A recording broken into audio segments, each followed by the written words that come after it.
Let's head back now to this developing story. It's just popped up in the last half hour or so in Myanmar, with the military detaining the country's leader Aung San Suu Kyi. Southeast Asia correspondent Mazoe Ford joins us now from Bangkok. Mazoe, g'day, what can you tell us?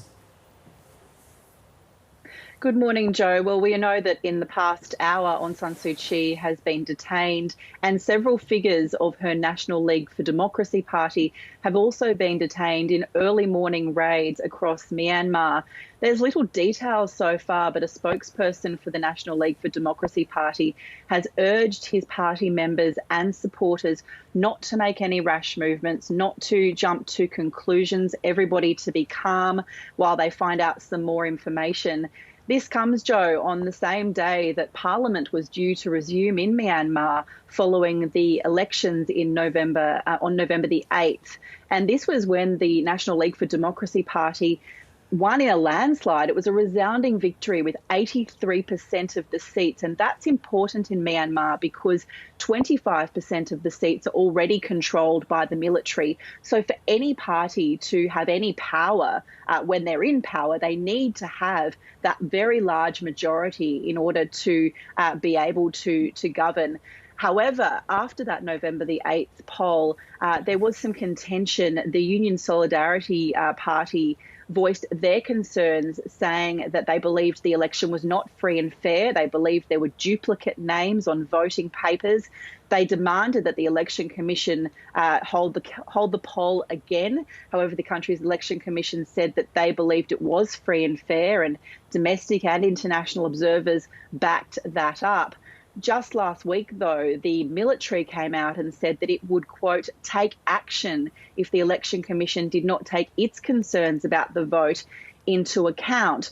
So there was a lot of tension in Myanmar last week, Joe, late last week, as to whether or not there would be a coup. The military then came out and said it did respect the constitution. But now this morning we have seen Aung San Suu Kyi, Myanmar's state councillor, and several other senior leaders of the National League for Democracy party arrested in early morning raids. And Mazoe, you mentioned there that it was a Union Solidarity party that had raised concerns about the conduct of the election. Is that party basically a proxy for the military?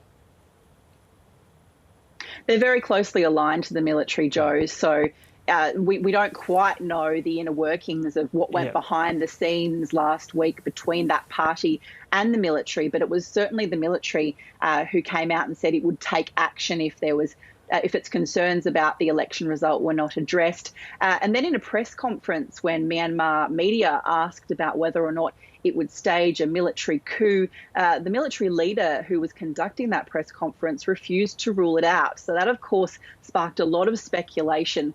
Things went quiet on that front over the weekend, but for some protests from military supporters who came out and said that they wanted there to be action over this election result. There was a lot of security around the capital Naypyidaw.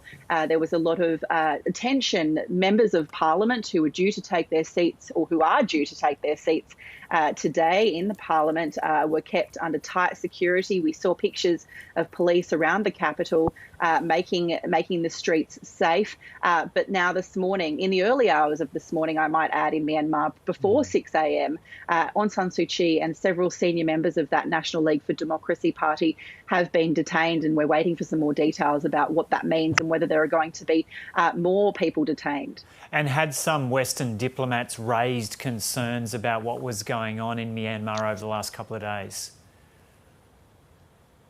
They had, Joe, including Australia. The embassies of Australia, Canada, the United States, the United Kingdom, several in the EU, issued a joint statement late last week. And in that statement, it said, "We look forward to the peaceful convening of the Parliament on February the 1st, and we urge the military and other parties in the country to adhere to democratic norms. We oppose any attempt to alter the outcome of the election." That's just some of the statement. It was quite a lengthy statement issued by those foreign embassies. We also heard from the UN Secretary General, Antonio Guterres, who said he had great concern about what was happening in Myanmar. He said that he urged all actors to desist from any form of incitement or provocation, to demonstrate leadership and to adhere to democratic norms and respect the outcomes of that general election. So certainly some pressure from foreign powers there. But as we've seen in Myanmar on many occasions, the military here has certainly flexed its muscle, and it will be interesting to see what plays out then over the rest of today. And this comes after democracy was only reintroduced to Myanmar relatively recently. That's right, Joe. And in 2015, when Aung San Suu Kyi won the election there in a landslide, that was said to be the first free and fair election for decades. People were cheering and dancing on the streets. People had hoped that this would mean the end of military rule, but there's that tricky, awkward power sharing agreement in Myanmar, Joe, where the military does have 25% of the seats. That's laid out in the constitution. So there's always that military presence there. And that's been something that certainly in her first term, Aung San Suu Kyi hasn't been able to change or address. So it's continuing to be a factor in all of Myanmar's politics. And now we see after the second free and fair elections, that's according to the Election Commission and international and domestic observers, that the military has not accepted that result. Has said that it wants that poll to be held again. It said it will take action, and today the detention of Aung San Suu Kyi and those other leaders is a representation of that. And Zoe, Aung San Suu Kyi had been a hero of democracy and human rights movements across the world for quite some time, but that image had been tarnished significantly in the last couple of years because of the Rohingya refugee situation. But those groups that had raised concerns about her in the last couple of years are still now raising concerns about democracy. They're still concerned about the democratic situation there in Myanmar, despite those concerns about what she's done in recent years.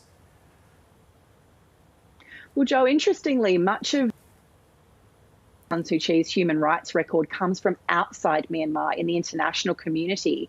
Within Myanmar, a number of experts I spoke to in the lead up to the election last year said that many of the people in Myanmar see her role and her stance towards the Rohingya minority Muslim population there. They see her stance as strength. They see her as taking a stand.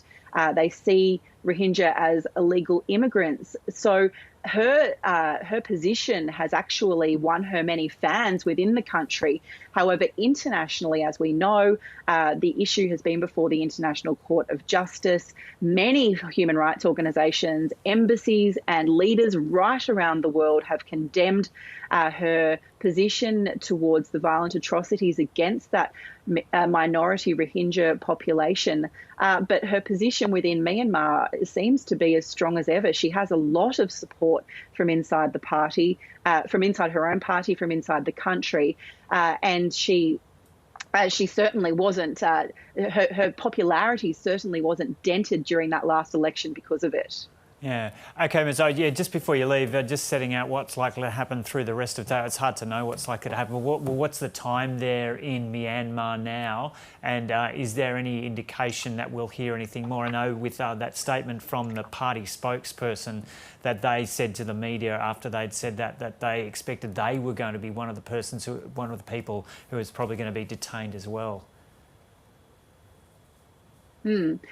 Well, if it was a normal day, Joe, we would be expecting Parliament to resume and the newly elected MPs and the MPs from right around Myanmar to take their seats in the Parliament in Naypyidaw.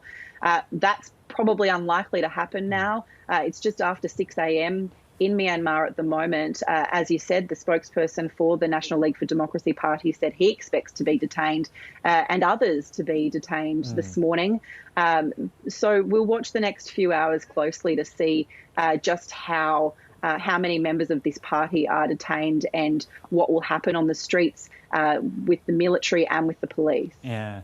Okay, Zoe Ford reporting there from Bangkok.